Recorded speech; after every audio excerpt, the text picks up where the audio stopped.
آخری جملے کہے ہیں اہل بیت کے حوالے سے، میں تو اس میں تو کوئی شک نہیں کہ سید میں ہوں، اور اپنی نسبت پر جتنا بھی فخر کروں کم ہے، لیکن میرے اندر کوئی حسن عمل نہیں ہے، اور حضور غزالی زماں کی نسبت ہی میرے لیے قابل فخر ہے۔ اپنے دامن میں تو کوئی حسن عمل نہیں ہے۔ میں تو لوگوں سے کہا کرتا ہوں کہ حضور غزالی زماں کی نسبت کو دیکھ کر آپ میرے بارے میں پتہ نہیں کیا خیالات رکھتے ہوں گے، لیکن میں تو ان عظمتوں سے بہت دور ہوں جو حضور غزالی زماں کا اللہ عطا فرمائے۔ میری تو آپ سے نسبت وہ بھی نہیں ہے جو قطرے کو سمندر سے ہے، وہ نسبت بھی نہیں ہے جو ذرے کو آفتاب سے ہے۔ ان کی عظمتیں ان کے ساتھ ہیں اور میری کوتاہیاں میرے ساتھ ہیں۔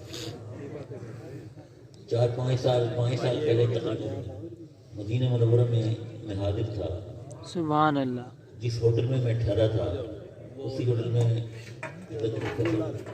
طاہر القادری صاحب آ کر ٹھہرے، تو وہاں اس ہوٹل کا جو مینیجر تھا وہ لیاقت پور کے علاقے کا سبحان بلوچی صاحب تھے، تو وہ ان کے چچا حضور غزالی زماں کے ولی۔ تو جب میں وہاں گیا ہوٹل میں نے کمرہ بک کرایا، تو وہ انہیں پتہ چل گیا، لسٹ دیکھی انہوں نے، تو میرے پاس آئے اور کہنے لگے کہ جی میرے چچا جان حضور غزالی زماں کے مرید تھے، تو آپ بھی تشریف لائے ہیں، میرے لیے بڑا مقام مسرت ہے۔ پھر مجھے کہنے لگے کہ حضرت پروفیسر ڈاکٹر طاہر القادری صاحب وہ بھی آ رہے ہیں آج یا کل۔ میں نے کہا بڑا اچھا ہے، ٹھیک ہے۔ تو جب وہ آ گئے، تشریف لے آئے طاہر القادری صاحب، تو انہوں نے ملاقات کی خواہی ظاہر کی، میں نے ان سے ملاقات کی، بڑی محبت سے ملے، بڑے عقیدت سے ملے، اور پھر مجھے کہنے لگے کہ حضرت یہ اتفاق ہے کہ ہم مدینے میں دونوں اکٹھے ہوئے ہیں، تو آپ مجھے کچھ وقت دیں، میں آپ کے اعزاز میں ایک گانا دینا چاہتا ہوں۔ میں نے کہا خالد صاحب بات یہ ہے کہ یہاں تو ہم آئے ہیں حضور کے در پر منتخب کرائے ہیں، تو وہاں اور کوئی مصروفیات ہوتی نہیں ہیں، یہیں سرکار کی بارگاہ میں ہو سکتا ہے۔ کہنے نہیں، آپ کچھ نہ کچھ وقت نکالیں۔ بڑا اصرار کیا، پھر میں نے وقت دے دیا، تو اسی ہوٹل میں ہال کے اندر پروفیسر ڈاکٹر طاہر القادری صاحب نے زہرانی کا اہتمام، 40 یا 50 مدینہ شریف کے شیوخ تھے، اور 30-40 افراد پروفیسر صاحب کے ساتھ ہوتے تھے، کینیڈا سے، امریکہ سے، دیگر ممالک سے۔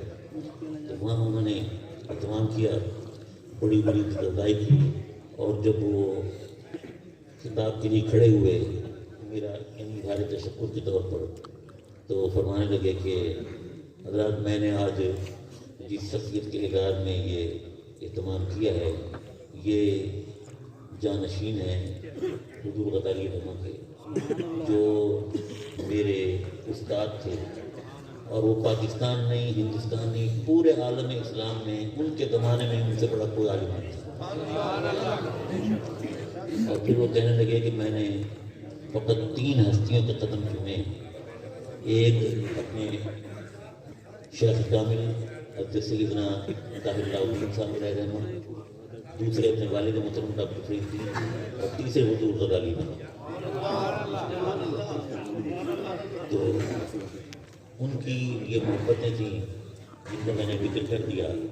بات یہ ہے کہ اہل بیت کی عظمتوں کو تو کوئی پہنچ ہی نہیں سکتا، اس کا ادراک ہی نہیں کر سکتا، لیکن مجھے ایک واقعہ یاد آتا ہے۔ مدینہ شریف میں سادات کرام رہتے تھے، تو ان کے کچھ اتنے اچھے طور ادوار نہیں تھے، تو وہاں ایک بڑے عامل شیخ تھے، بزرگ، وہ ان سادات کو ان کے حال کے مطابق ان کو اچھا نہیں لگا، لیکن حضور صلی اللہ علیہ وسلم خواب میں تشریف لائے اور کہا کہ تم میرے بیٹوں سے عقیدت محبت نہیں رکھتے؟ تو انہوں انہوں نے شاہ ان اللہ کے ولی نے عرض کی سرکار یہ تو معذاللہ ایسی بات نہیں ہے، لیکن ان کے طور اخبار پیش کرنا مناسب نہیں۔ تو حضور اکرم صلی اللہ علیہ وسلم نے فرمایا ناخلف بیٹا بھی بیٹا ہوتا ہے، ناخلف بیٹا بھی بیٹا ہوتا ہے۔ اعلیٰ حضرت کا جو آپ نے واقعہ سنایا ظاہر ہے اکثر لوگ اسے جانتے ہیں۔ اعلیٰ حضرت نے فرمایا کہ اگر کسی سید دادے سے کوئی غلطی ہو جائے تو تقاضۂ بشریت، کوئی گناہ سرزد ہو جائے اور اسے کوئی سزا دینی پڑ جائے تو نیت یہ ہونی چاہیے کہ شہزادے کو گندگی لگ گئی ہے میں اسے کاٹ دوں۔ میرے دوستو لیکن آپ یقین کریں میں تو ایک انتہائی عاجز سے آقا غریب رقیب انسان، وہ شاعر نے کہا تھا آیا نہ ہوگا یوں کبھی حسن و شباب ریت پر، آیا نہ ہوگا یوں کبھی حسن و شباب ریت پر، گلشن فاطمہ کے ہیں سارے گلاب ریت۔ عشق میں کیا لٹائی ہے عشق میں کیا بچائی ہے، عشق میں کیا لٹائی ہے عشق میں کیا بچائی ہے، آل رسول لکھ گئے سارا نصاب ریت پر۔ آل نبی کا کام تھا آل نبی ہی کر گئے، آل نبی کا کام تھا آل نبی ہی کر گئے، ایسی نہ لکھ سکا کوئی خون سے کتاب ریت پر۔ سبحان اللہ۔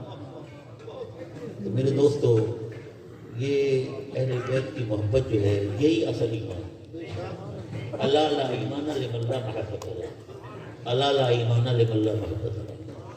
اگر حضور کی اور حضور کی آل کی محبت نہیں تو ایمان ہی نہیں۔